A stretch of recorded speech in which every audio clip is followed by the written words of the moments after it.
A study across 72 countries found that people with conservative social attitudes have more children. The effect is stronger among women. But what does conservative actually mean here? And does ideology drive family size, or does family size drive ideology? The research defines conservatism broadly. It includes right-wing political views, religiousness, lower support for gender equality, and a preference for religious romantic partners. Across all 72 countries studied, these attitudes correlated with higher fertility rates. Women showed a stronger effect than men. But here's where it gets interesting. There's a fundamental causality problem. Does holding conservative views lead people to have more children? Or does having more children lead people to adopt conservative views? This chicken and egg question doesn't have a clear answer yet.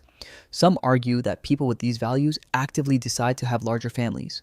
Others suggest the views develop after children arrive. Many people believe that conservative social systems directly shape women's reproductive choices. The argument goes like this.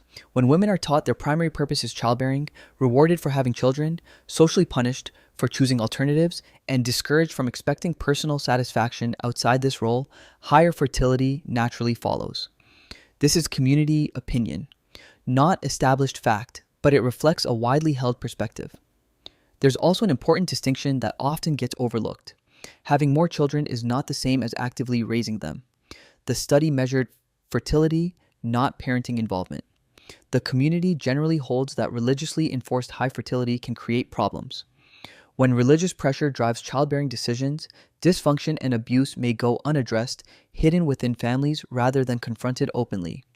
Think about what that actually means for demographics over time.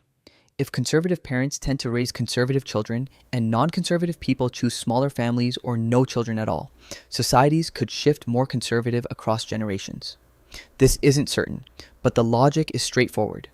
Groups that reproduce more influence future populations more.